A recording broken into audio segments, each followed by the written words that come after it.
फिलिपियों की पत्री उसका अध्याय 2 4 वचन से 6 वचन तक हम पढ़ेंगे। हर एक अपने ही हित की नहीं, हर एक अपने ही हित की नहीं, वरन दूसरे के हित की भी चिंता करे। दूसरे की भी हित की क्या क्या करे? चिंता करे। जैसा मसीह यीशु का स्वभाव था, जैसा मसीह यीशु का स्वभाव था, वैसा ही तुम्हारा भी स्वभाव हो। वैसे ही तुम्हारा भी स्वभाव हो। जिसने परमेश्वर के स्वरूप में होकर जिसने परमेश्वर के स्वरूप में होकर भी परमेश्वर के तुल्य होने को परमेश्वर के तुल्य होने को अपने वश में रखने की वस्तु ना समझा। अपने वश में रखने की वस्तु ना समझा। हम प्रभु का धन्यवाद देते हैं परमेश्वर के दास पहले पौलुस के लिए जो फिलिपियों की कलीसिया को इस पत्री को लिखता है। अगर फिलिपियों की कलीसिया हम देखें तो फिलिपियों की कलीसिया के लिए पौलुस कहता है ये मेरा जिगर का टुकड़ा, मेरा हृदय का टुकड़ा है बोलता फिलिपियों की पत्री को, क्योंकि समय समय पर फिलिपी के लोग पौलुस को एक उत्तम भेंट देकर सेवकाई में मदद करते थे। सेवा के सफर में जब वो जाता था उस समय ये लोग अपना भेंट देकर पौलुस की सहायता करते थे। उसके अलावा वो जो भेंट देते थे ताकि वो जो दूसरे कलीसिया में पौलुस जा रहा है उस कलीसिया के लोगों को अगर किसी चीज की कमी और घटी है तो उसको क्या करे, वो उनकी जरूरतों को पूरा कर सके। इस तरह से पौलुस की ये कलीसिया क्या किया करता था? मदद किया करता था। मुझे आज भी याद है क्योंकि जिसने किया है उन चीजों को उनको भूलना नहीं चाहिए। जब भाई श्याम के घर पे जब हम लोग सर्च लगता था, एक सिस्टर थी, जैसे उसे पता चलता कि मैं कहीं बाहर जाने वाला हूं प्रचार करने के लिए, मुझे बिना बात मालूम चले वो कई बार मेरे गाने के डायरी के अंदर पैसा रख के चले जाती है। कई बार वो मेरे बाइबल लेती थी, आपकी बाइबल दिखाई, एक वचन मुझे याद आया देखना है करके उस बाइबल को लेकर उस बाइबल के अंदर हजारों रुपए क्या कर देते थे, रख देते थे, क्योंकि आपके सफर में आपकी क्या आएगा, काम आएगा। मेरे प्रिय, मैं प्रभु का धन्यवाद देता हूं ऐसे लोगों के लिए। मैं ये नहीं बोल रहा हूं कि जब मैं जाता हूं कन्वेंशन में आप मेरे बाइबल के अंदर या मेरे डायरी के अंदर पैसा रखो, मैं ये नहीं बोल रहा हूं। पर मेरा कहने का तात्पर्य यह है कि पौलुस की सेवकाई में फिलिप्पी की कलीसिया का एक बड़ा रोल था। वे लोग एक उत्तम भेंट देकर फिलिप्पुस को क्या करते, सॉरी पौलुस को क्या करते थे, वो सेवकाई के लिए भेजा करते थे। पौलुस की मदद किया करते थे भेंट देकर। और उस कलीसिया को पौलुस कहता है, क्या कह रहा है, पढ़िए फिर से एक बार 14 पद से। हर एक अपनी ही हित की नहीं, हाँ, हर एक व्यक्ति अपने ही हित की नहीं, वरन दूसरों के हित की भी चिंता वे करे। केवल अपने बारे में मत सोचो, दूसरों के बारे में भी सोचो, कह रहा है। मेरे प्रियो, कलीसिया एक देह है परमेश्वर का, मसीह की देह है कलीसिया, और उस देह में अनेक प्रकार के अंग है। परमेश्वर ने मुझे आपके लिए मुंह बनाकर खड़ा किया, अगुवाई करने वाला, रखवाले के रूप में खड़ा किया।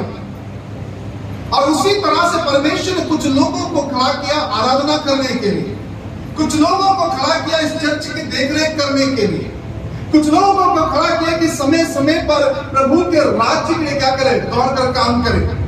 कुछ लोगों को खड़ा किया ताकि वो क्या करे, मीडिया का काम करे।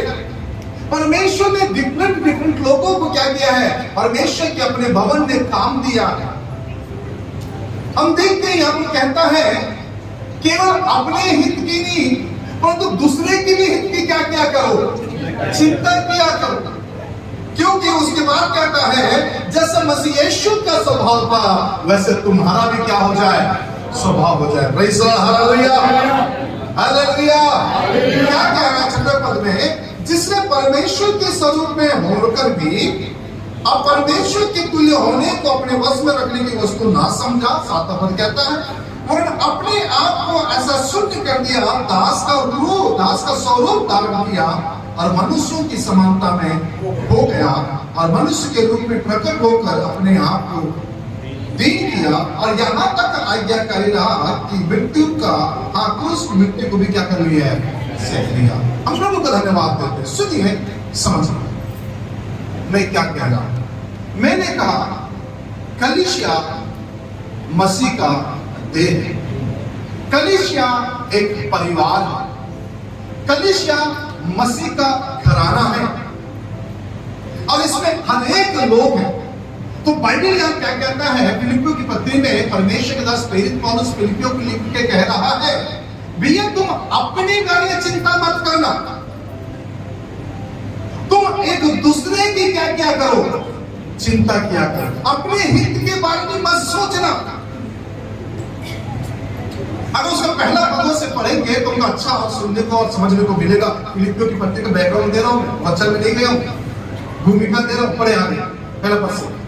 यदि मसीह में कुछ शांति, यदि मसीह में कुछ शांति और प्रेम, अगर प्रेम से ढांढस, प्रेम से अगर कोई ढाढ़स आपके अंदर है और आत्मा की सहभागिता, और आत्मा की सहभागिता और कुछ करुणा और दया है, तो मेरा यह आनंद पूरा करो। सुनो भैया, पौलुस कह रहा है अगर तुम्हारे अंदर कुछ मसीह की अगर शांति है, तुम्हारे अंदर अगर प्रेम के साथ अगर ढाढ़स है, तुम्हारे अंदर आत्मा की यदि सहभागिता है, यदि तुम आत्मा में चलाए लोग हो, यदि आत्मा के अंदर तुम्हारे अंदर सहभागिता है, तो उसके बाद कहता है अगर तुम्हारे अंदर करुणा है और दया है तो मेरा एक इच्छा पूरी करो।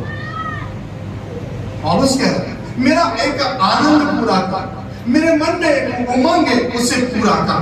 क्या है वो आनंद, क्या है वो इच्छा जो पौलुस कह रहा है कि ये अपने कलीसिया के लोगों से, फिलिप्पी की कलीसिया के लोगों से कह रहा है कि भैया ये मेरी डिजायर है, ये मेरा आनंद है, तुम पूरा करो। तुम चाहते हो, तुम्हारे अंदर आत्मा की सहभागिता है, तुम्हारे अंदर मसीह की शांति है, तुम्हारे अंदर मसीह का प्रेम है, अगर ढाढ़स है, अगर आनंद है, अगर करुणा है, अगर दया है, तो मेरी एक आनंद है, मेरा एक बात है, मेरी एक इच्छा है, उसे पूरा करो। क्या है? एक मन रहो। हाँ, एक मन रहो, बंटे हुए मत रहो, ग्रुपिज्म मत करो। अब हमको जो अच्छा लगता है उनके साथ मत चले जाओ। हालेलुया। कौन कह रहे हैं बात? वेरी पौलुस कहता है अपने में डिवाइड मत करो। ये अच्छा है मैं उसके साथ संगति करूंगी, ये अच्छा है मैं उसके साथ संगति करूंगा, बाकी लोगों को मुझे मतलब नहीं है, ये वाला काम मत करो। अगर तुम में मसीह की सहभागिता है तो, अगर तुम में मसीह का मन है तो, यदि पवित्र आत्मा में तुम सहभागी अगर है तो, मेरा एक आनंद है। क्या इच्छा है? बोलता है तुम एक मन रहो, तुम सब एक मन रहो, लोगों को डिवाइड करने वाला काम मत करो, ग्रुपिज्म मत बनाओ, ये ग्रुप अलग है, वो ग्रुप अलग है, ये ग्रुप नहीं है, वो ग्रुप नहीं, अलग ये मत करो। बता के पढ़ना। एक ही चित्त, एक ही चित्त और एक ही मनसा रखो, एक ही मानसा रखो, विरोध या झूठी बड़ाई के लिए कुछ मत करो, पर दीनता से एक दूसरे को, दीनता के साथ एक दूसरे को अपने से अच्छा समझो। और उसके बाद मेरी इच्छा है भैया, दीनता के साथ, नम्र भाव के साथ एक दूसरे को अपने से क्या समझो। अगर तुम बहुत ज्यादा प्रार्थना करने वाले हो और कोई दूसरा प्रार्थना नहीं कर रहा तो उसको बोलो तुम मुझसे अच्छा कर सकते हो। कोई आराधना नहीं कर पा रहा है, गाना भी गाता है नहीं आता है, उसको बोलो तुम मुझसे अच्छा गा सकते हो।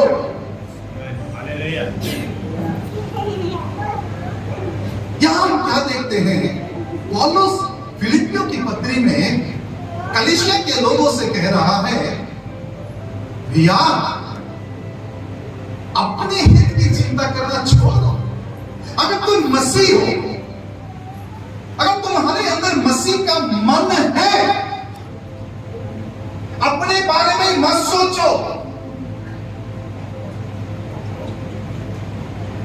दूसरे की भी क्या किया करो, दूसरे की भी हित मतलब दूसरे की भलाई के लिए क्या करो, चिंता करो।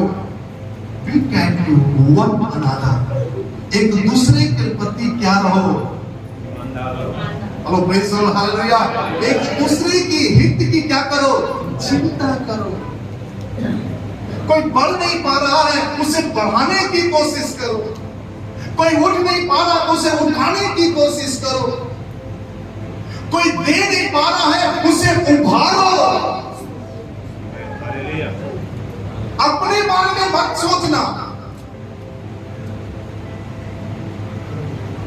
हेलो, बुरा नहीं मानना, मैं एक बात बोलूंगा, चर्च में कौन बीमार पड़ रहा है हमको मतलब नहीं है, किसकी डिलीवरी हो रही है हमको मतलब नहीं है, किसके घर में बेटा आया हमको मतलब नहीं है, किसके घर में बेटी आई हमको मतलब नहीं है, किसके घर में रगड़े झगड़े हैं हमको मतलब नहीं है, किसके घर में काम क्या हो रहा हमको मतलब नहीं है, क्योंकि हम दूसरे की नहीं अपनी चिंता करने में लगे हुए हैं।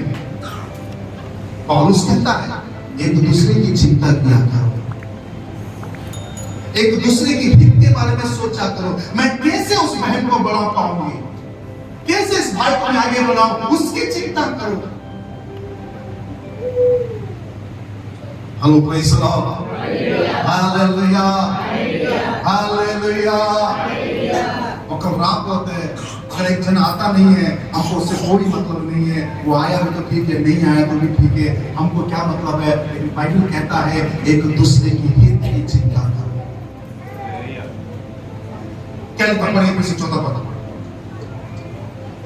हर एक अपने हित की नहीं, हर एक अपनी हित की नहीं वरन दूसरों के हित की भी चिंता करे, परंतु दूसरे के हित की भी क्या करे, चिंता करे। क्यों? क्योंकि मसीह यीशु का यही स्वभाव था। अगर मसीह अपने लिए अगर सोचता तो आपके और मेरे लिए अपने प्राणों को नहीं देता, आपके और मेरे लिए अपने लहू को नहीं बहाता, आपके और मेरे उद्धार के लिए कांटों का मुकुट नहीं पहनता, आपके और मेरे छुटकारे के लिए कीलों की वो मार नहीं खाता, वो पसली में भाला नहीं मारता। मैं आपको बताऊं, कलीसिया वो जीवित है जो दूसरों की क्या करते हैं, हित की चिंता करते हैं।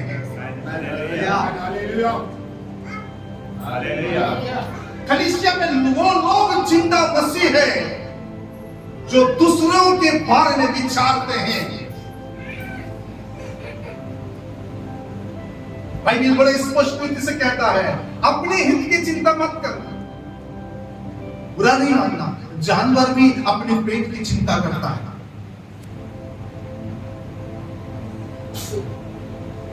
हेलो, थोड़ा जोर से। मुझे आज भी याद है, कल मैं क्या देखे छोटी सी चिड़िया को, जो कि उसकी मां नहीं है, जो कि उसकी क्या नहीं है, मां नहीं है, छोटी चिड़िया के बच्चे को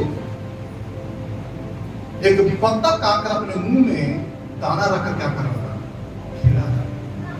चिड़िया के बच्चे को बत्तख क्या कर रहा, दाना खिला रहा अपने मुंह में रख के। जब जानवर ऐसा सोच सकते हैं, हम तो इंसान हैं और अपने आप को हम मसीह कहते हैं, तो हमको कितना सोचना चाहिए।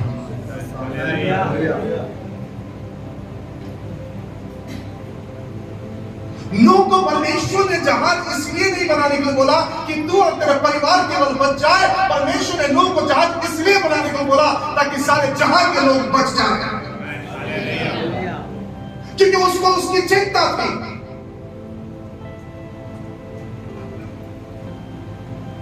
हम एक दूसरे की चिंता करना कब आरंभ करेंगे? एक दूसरे के घर कब दौड़ कर जाएंगे कि सामने वाला व्यक्ति बीमार पड़ा हुआ है, सामने वाले व्यक्ति को जरूरतें हैं, आवश्यकताएं हैं, कर्जे वाले परेशान कर रहे, कब जाकर हम उत्साह देकर उनके लिए प्रार्थना करके आएंगे? हर कोई अपनी ही हित की चिंता मत करो बोलता पौलुस, और तो दूसरे की भी क्या किया, हित की चिंता करो। जैसा मसीह यीशु का स्वभाव था वैसे तुम्हारा भी स्वभाव हो। हालेलुया। Praise Lord, hallelujah. मसीह यीशु का स्वभाव था वैसे तुम्हारा भी स्वभाव हो। हम बोलते हैं हम मसीह के लोग बनते हैं। हम बोलते हैं कि मैं मसीह हूं, मैं क्रिश्चियन हूं, मैं मसीह यीशु को मानने वाला हूं। तो मसीह यीशु को मानने वाला है तो और बाहर से सुनना और समझने का प्रयास करना। पहला पत्रस की पत्री उसका दूसरा अध्याय उसके 9वें पद में कहता है तुम राजकुमारी याजकों का समाज, चुना हुआ वंश और परमेश्वर की निज प्रजा हो। उसके बाद जस्ट ब्रैकेट लिखा हुआ है तो उसके गुणों को प्रकट करो। उसके गुणों को क्या करो? प्रकट करो। उसके गुणों को प्रकट करो। हम लोग अक्सर बोलते हैं मैं राजकुमारी हालेलुया बोलते, मैं याजकों का समाज हालेलुया बोलते, उसको चुना हुआ वंश हालेलुया बोलते। उसके बाद नीचे के पद को हम कभी याद नहीं करते जो ये कहता है उसके गुणों को क्या करो? पढ़ो, सोचो। नीचे जाओ, ओके तो चले जाओ सिंह और चले जाओ और चले जाओ और भी है ब्रांडी के बाद ही आएगा। हाँ, तुम एक चुना हुआ वंश पर तुम एक चुना हुआ वंश, दो कनो, एक चुना हुआ वंश और राजपदधारी। जैसे इस वचन को हम बोलते हैं सारे भविष्यवाणी करने वाले लोग, सारे सुपरनेचुरल लोग हालेलुया और रिसीव बोल के ले लेते हैं। अच्छी बात है, रिसीव करो, मना थोड़ी ना है। हाँ बोलो। तुम एक चुनाव वंश बोलते हैं, हाँ कि मैं चुना हुआ हूं, बहुत अच्छी बात है। किस लिए चुने गए हो? किस लिए चुने गए? अपना पेट भरने के लिए। आगे राजपदधारी मतलब किस लिए? पद पर धारण करने वाला कर्तव्य को लेता है। पद पर बैठने वाला व्यक्ति क्या रहता है? कर्तव्य। पद पर बैठकर राज्य करने के लिए नहीं है। पद किसके क्यों दिया जाता है? मतलब अभी हमारे नेताओं को, मुख्यमंत्रियों को, प्रधानमंत्रियों को क्या मिला? पद मिला। पद किस लिए मिला उनको? देश संभालने के लिए, कर्तव्य निभाने के लिए उनको दिया गया जिम्मेदारी, तुम देश संभालो बोलोगे। अगर वो अपने ही करते रहे तो क्या मतलब है उस पद का? और आगे याजक किस लिए? याजक का मतलब होता है बीच में खड़े होकर इधर वालों के उधर वालों के बैठकर प्रार्थना करे परमेश्वर। ये याजक का काम है। हम लोग राजपदधारी चुनाव हालेलुया हालेलुया, कितना प्रार्थना कर रहा है? तू कितना दुआ कर रहा है याजक बन गया तो? कितना भेंट चढ़ा रहा तो? ये मेरी भाषा नहीं है, पास्टर अंदर की भाषा है। ऐसे बोलता है तुझको तेरे को। मैं तो प्रभु का धन्यवाद आपको अभी बीच कर सकता हूं। Hello praise Lord, hallelujah. बेटा चले जाओ। सुनिए, राजपदधारी अगर आप बोल रहे हो तो याजकों का समाज अगर बोल रहे हो तो याजक समाज क्या करता था मालूम है? परमेश्वर को भेंट चढ़ाने का और मध्यस्थ की प्रार्थना करने का उनका काम। ये याजक का काम। आगे का लिखा और पवित्र लोग मतलब बिल्कुल पवित्रता में जिंदगी जीना। उनको सिनेमा से कोई मतलब नहीं है,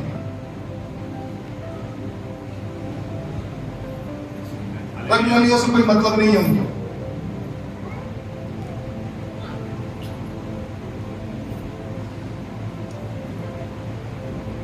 डीजे से तो दूर दूर रहते हुए। आगे पढ़ें। और परमेश्वर की निज प्रजा हो। परमेश्वर की निजी प्रजा मतलब जो उसके साथ बने रहते हैं, जो उसके साथ चिपके रहते हैं। आगे पढ़ना। इसलिए कि जिसने तुम्हें अंधकार में से, अरे भैया तुमको इसलिए बुलाया अंधकार में से ताकि अद्भुत ज्योति, तो अद्भुत ज्योति को इसलिए बुलाया कि गुण प्रकट करो। अंधकार में से अद्भुत ज्योति में इसलिए बुलाया ताकि तुम उसको क्या प्रकट करो?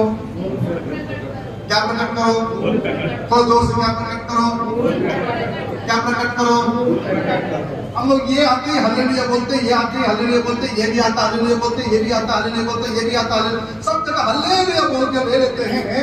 लेकिन ये अंधकार से तुमको क्यों बुलाया है? ये गुण प्रकट करो बोलने से हमको पता ही नहीं है बचा।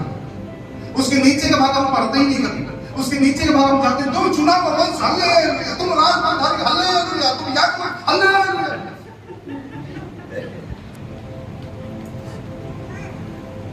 तो वो तो ठीक है, सब कुछ अच्छा है, everything is good, all is well. Hello praise Lord. तो गुण प्रकट करो,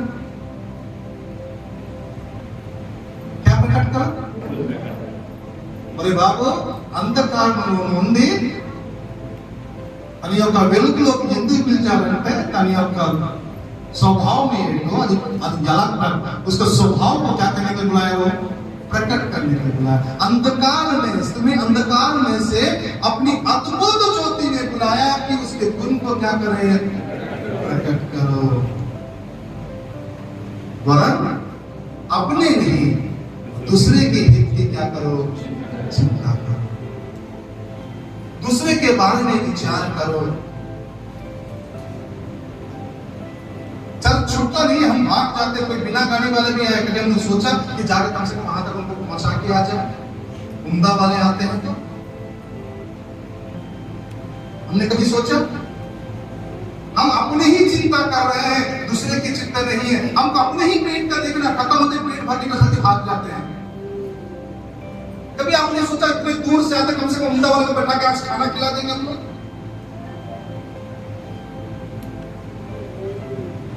मैं उम्दा वाले के पक्ष लेके बात नहीं कर रहा मैं एक दूसरे के हित की चिंता करने के लिए बात कर रहा हूं कभी आपने बोला थोड़ा सा रुक जाओ समोसा मंगा रहे आपके लिए और खा के चलेगा थोड़ा बल मिलेगा इलांటి प्रेम చూపెడితే ఇలాంటి వేరేనా దేవుడి దగ్గర లొంగవలసిందే अगर इस तरह का प्रेम अगर आप दिखाना चालू करेंगे तो हर कोई परमेश्वर सामने घुटने टेकना आरंभ करेगा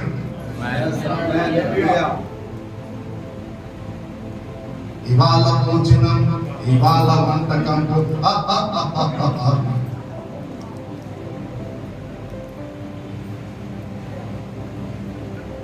कितना जल्दी छूट जाए कितना जल्दी जाके खाना बना के खाओ यही तुम्हारी चिंता रहती है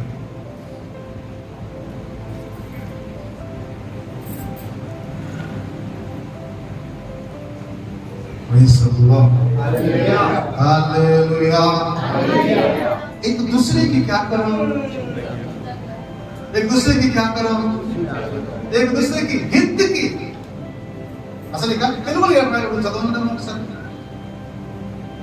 తెలుగు బైబిల్ పడో మీరు గౌరీ ఎక్కడ రాలేదు కదా ఓకే మీరు సొంత కార్యములు చూడకుండా అరే సొంత కార్యములు చూడకుండా ఇతర కార్యములు కూడా చూడవలెను अरे इतने कार्यों को मत छोड़ो अपने खुद के कामों को मत देखो दूसरे के कामों पर ध्यान दो बोलता है आप एक बात बताओ समुपदेशक का लिखने वाला कहता क्या कहता मालूम है जो दूसरों की खेती को सींचते हैं उसकी खेती भी सींची जाएगी लेकिन अच्छा नहीं लगा मेरे तो रोंग पे खड़े हो रहे जो दूसरों की खेती को क्या करते हैं सींचते हैं उसकी खेती भी क्या की जाएगी सींची जाएगी तुम दूसरों की नहीं सींचोगे तो तुम्हारा भी कोई नहीं सींचेगा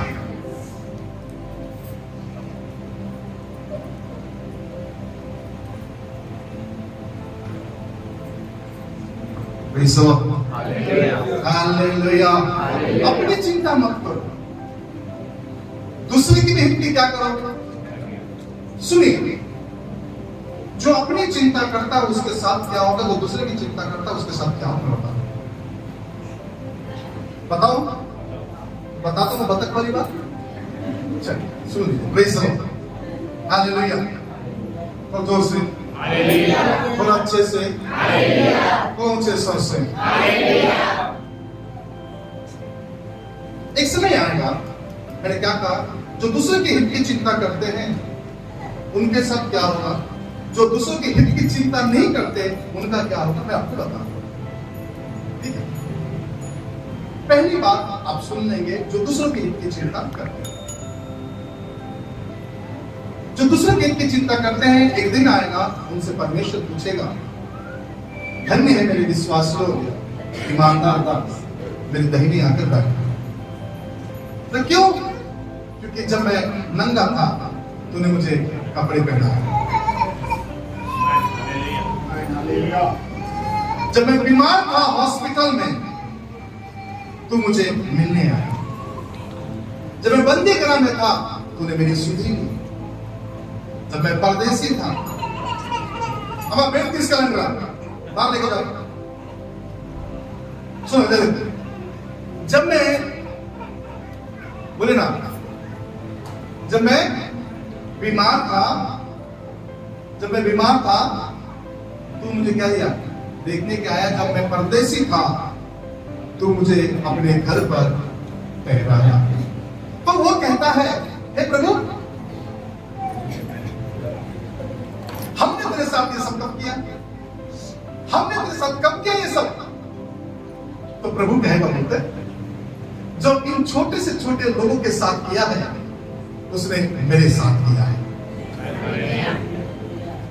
मतलब तूने अपनी चिंता ना करके दूसरे की हित की क्या किया है? चिंता किया, इसलिए तूने मेरे साथ किया। एक और व्यक्ति से आएगा, होता है तुम इधर से निकल जाओ, आप अनंत आग में गिर जाओ। तो क्यों? मैं नंगा था, तूने मुझे कपड़े नहीं पहनाए। जब मैं भूखा था, तूने मुझे खाना नहीं खिलाया। जब मैं वस्त्रहीन था, तूने मुझे अच्छे कपड़े नहीं पहनाए। जब मैं हॉस्पिटल था, तू मेरे साथ मिलने नहीं आया। तो ये कहेगा बेटा, तू कब हॉस्पिटल में था? तेरा हमारा था। तू कब हॉस्पिटल में था? तो हमने तुझे कब भूखा देखा? हमने तुझे कब नंगा देखा? हमने तुझे कब परदेसी देखा? तो साफ कहेगा, बोलते हैं जो दूसरों के साथ नहीं किया, तूने मेरे साथ नहीं किया, इसलिए अनंत आग में चले गए। मतलब आपको अभी समझ में आ गया होगा कि जो दूसरों की हित की चिंता करते हैं, एक दिन वो मसीह यीशु के साथ अनंत राज में प्रवेश करेंगे। जो दूसरों की चिंता नहीं करते, केवल अपने बारे में सोचते हैं, उस धनवान व्यक्ति के समान मेरे पास आया, मैं मौज करूंगा। मेरे पास आया, मैं आनंद मनाऊंगा। मेरे पास आया, मैं चक्केला खाऊंगा। खा ले, पी ले।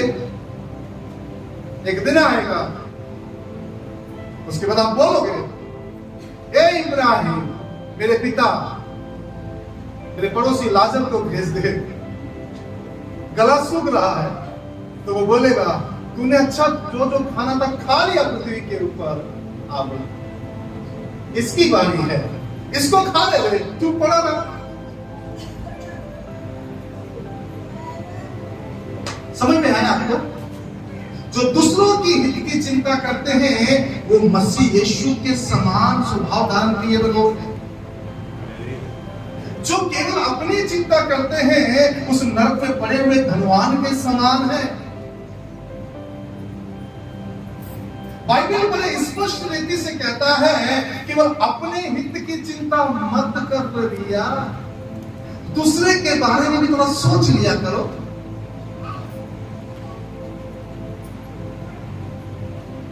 दूसरे के बारे में विचार कर लिया करो।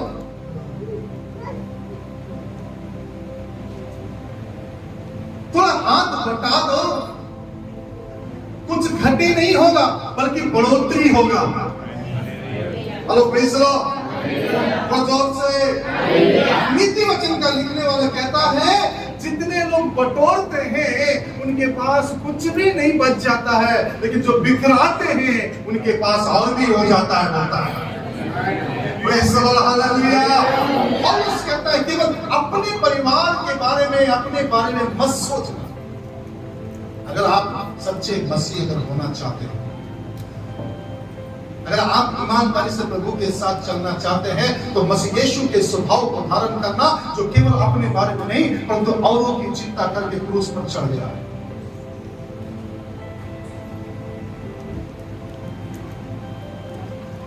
Praise the Lord, hallelujah, hallelujah, hallelujah, hallelujah. और जोर से सुन सकता हूं, हालेलुया, और अच्छे से सुन सकता हूं, हालेलुया। एक दूसरे की क्या करो? क्या करो? तो दोस्त बोलो, क्या करो? अगर आपका बहन, अगर आपका भाई जो प्रभु में आपके चर्च के मेंबर है, अगर हॉस्पिटल में पड़े होने के बाद अगर आपको यहाँ तकलीफ नहीं हो रहा है, तो आप मसीह के अंग नहीं है।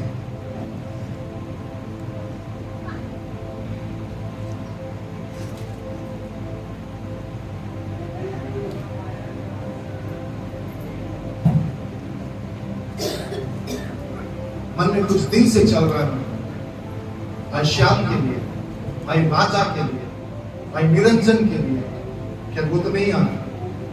इन लोगों के लिए कंटिन्यू 3-4 दिन हफ्ता भर उपवास के साथ हम प्रार्थना करें ताकि परमेश्वर इस संतान से क्या करे, ब्लेस करे। मैं अंदर से आग लगा हुआ इनको लेके, क्या मैं बताया नहीं अभी तक इन लोगों से? क्या हमारे अंदर वो आग लग रहा है? किसी को अगर कुछ नहीं मिल रहा है, हमारी परिस्थिति वो हम लोग तो ऐसा हो गए राजा के लिए ना, हम लोग की परिस्थिति ऐसा हो गया है कि चलो आओ। और हमारा एक टीचर कहता था बाइबल कॉलेज में, रघुवीर विल्सन, इस प्रकार से कहता था बाइबल कॉलेज का। वो कहता था कहाँ गए थे? कहीं नहीं। क्या लेकर आए? कुछ भी नहीं।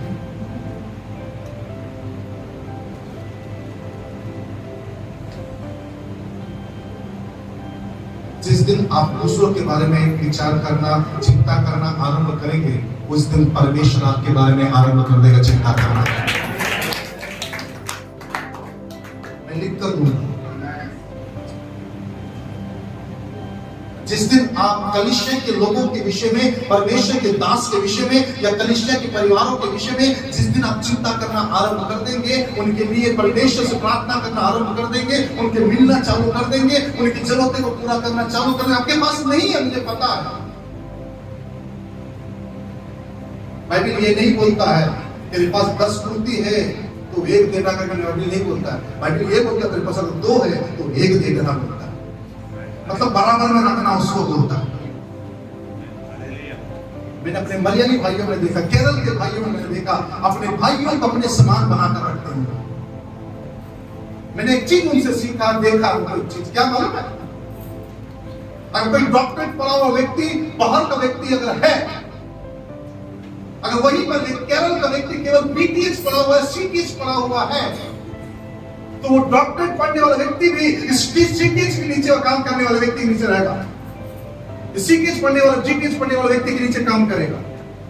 क्योंकि इस मलयाली व्यक्ति क्या करता है, से जो हेड बना रहता है कि अपने जो भाई और जो नीचे के स्टडी में है, नीचे के एजुकेशन में, उनको ऊपर लाके खड़ा कर देता है, और चाहे वो डॉक्टर भी क्यों ना उनके नीचे कर देता है। तभी देखना कई मलयाली लोग आपको मानते हुए नहीं मिलेंगे।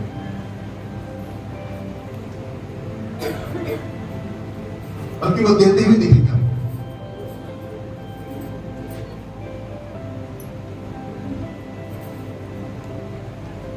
वो किसी का आदि करना पसंद नहीं करते, वो हमेशा सिर बनना पसंद करते हैं।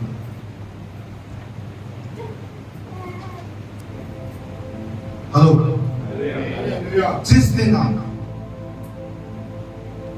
दूसरे के हित की चिंता करना आरंभ करेंगे, उस दिन परमेश्वर आपके बारे में सोचना आरंभ कर देगा।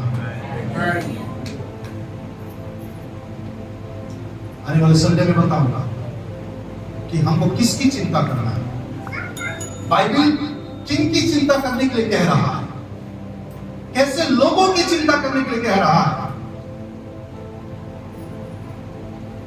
कि हमारे पास टाइम अब हो गया है।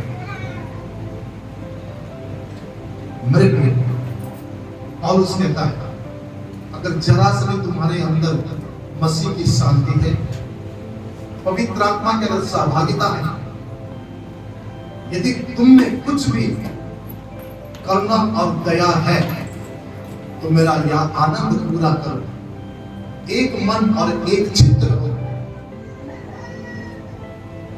अपने ही नहीं वरन दूसरे की भी हित की क्या किया करो, चिंता करो।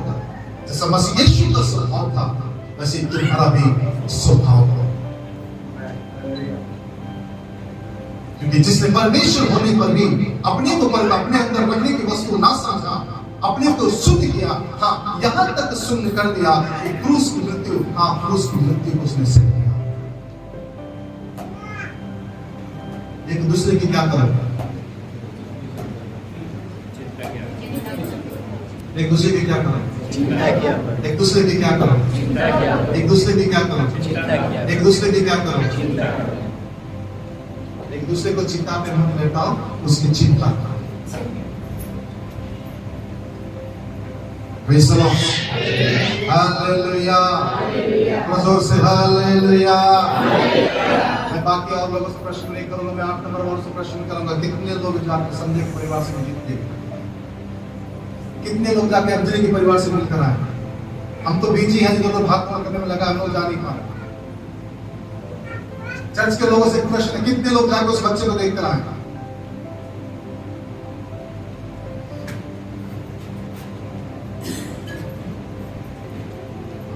और वही व्यवहार हमारे साथ है। हम बोलेंगे हमको कोई देखने नहीं है, हमको कोई मिलने नहीं आए। जो आप वही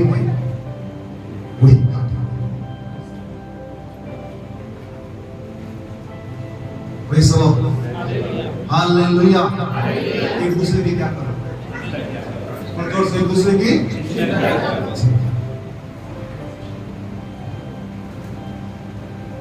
अगर तुम मसीह में हो तो नहीं तो फिर आपकी बात जैसे जीना चाहिए। आप चाहते कि मसीह में अपने प्रकट हो, क्योंकि एक दिन आएगा, एक दिन बर्थडे को लिखा, एक दिन आएगा, वो बोलेगा मेरे तैने आपने क्यों? मैं नंगा था कि मुझे खिलाया, जब मैं प्यासा था तो मुझे पानी पिलाया, जब मैं भूखा था तो मुझे क्या किया? खाना खिलाया, जब मैं हॉस्पिटल था तो मुझे मिलने आया, जब मैं बंदी बन था तो देखने के लिए आया, जब मैं परदेसी था तो तूने मुझे अपने घर में क्या किया? इसलिए एक काम कर, वहां जाके बैठ, मेरे पिता की तैनियों वो ये नहीं पूछेगा कितना प्रार्थना किया, कितना उपवास किया, कितने लोगों के पास जाकर बताया, वो नहीं पूछेगा, कितना लोगों की मदद किया वो पूछेगा। मैं बाथरूम से निकल कर आके निकल रहा, मैं प्रभु का धन्यवाद दूं। मेरी वाइफ सोनल बोल रही थी धन्यवाद प्रभु का बोली। मैंने उससे पूछा तू धन्यवाद किसने दिया? पूछेगी तो वो बोलती धन्यवाद तो देते रहते हैं हर बात के लिए, उसमें पूछने वाली क्या बात? मैंने बोला कभी कभी पूछ लिया करो क्यों धन्यवाद दे रहा? तो बोले किसने धन्यवाद दिया? मैंने बोला एक समय था एक व्यक्ति को भी घर पर खाना खिलाना मुश्किल होता था, आज 4-4, 5-5 लोगों को घर पर बैठा के खिला सकता था। और इसलिए मैं प्रभु को क्या कर रहा हूं? धन्यवाद दे रहा हूं। एक समय तक खुद के रहने के लिए घर नहीं था, जगह नहीं था, दोनों पैर पलंग के नीचे घुसता था सोते समय नीचे। आज कम से कम 10-12 लोगों को भी सुला सकता हूं, ऐसा जगह पर नहीं दिया है। मैं उसके लिए प्रभु का धन्यवाद दे रहा था। मुझे याद आया, मैं बोला हाँ हमेशा ये लोग आके घर पे रुके थे, मैं प्रभु का धन्यवाद देता हूँ, कम से कम मैं कुछ कर पाया उन लोगों के।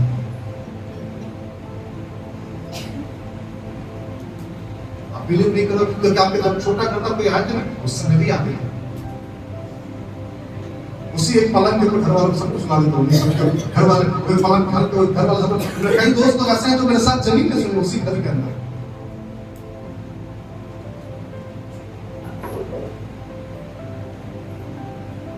ये नहीं बोल रहा कि मैंने कर दिया है, मैं ये बोल रहा हूँ हम मसीह के लोग हैं, हमारे अंदर मसीह का मन होना चाहिए, हम अपने नहीं दूसरे की भी क्या करें चिंता।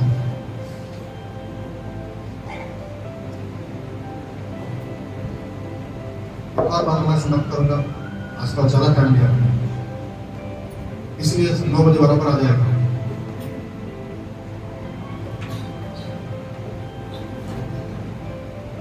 कौन कौन नहीं आ रहा है उनसे पूछो, फोन करके पूछो क्यों नहीं आए, क्या कर। अगर उनको तकलीफ है मास्टर से तो बात करो, अगर तकलीफ है किसी व्यक्ति से तो बात करो, समझाओ, अपने बारे में मत सोचो, दूसरे की भी क्या करो, इनका सोच लिया करो। Praise the Lord, hallelujah. कितने लोग बोलते हैं आज यस प्रभु, अभी तक मैं जो जिंदगी जी रहा था वो वैसे ही था, आपसे मैं नहीं जी दूसरों के बारे में मैं सोचूंगा। ऐसे बोलने वाले ही हाथ उठाना, जबरदस्ती का कोई हाथ ना। Yes thank you Jesus, hallelujah. क्योंकि जो दूसरों की चिंता करता है उसके अंदर मसीह का स्वभाव है। अगर आप चाहते हैं कि मसीह का स्वभाव आपके अंदर हो तो आप दूसरों की चिंता करना आरंभ करें। मैं धन्यवाद करता रहूंगा, यीशु धन्यवाद करता रहूंगा, मैं धन्यवाद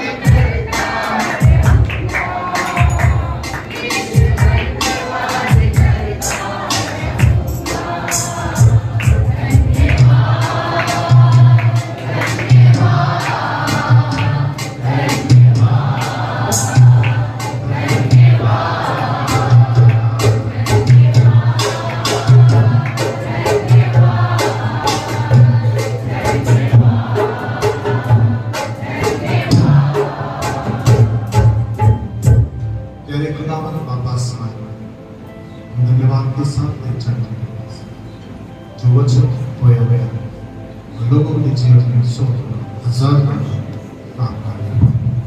आगे प्रभु हम अपने ही बारे में नहीं दूसरों की भी हित की चिंता करना हम सबूत की सहायता यीशु के नाम से हमारे पिता परमेश्वर यीशु मसीह का पवित्र आत्मा की संगत और समानता अभी तमाम पवित्र लोगों के साथ अब से लेकर यीशु के द्वारा सदा सदा मित्र बने एक साथ आमीन।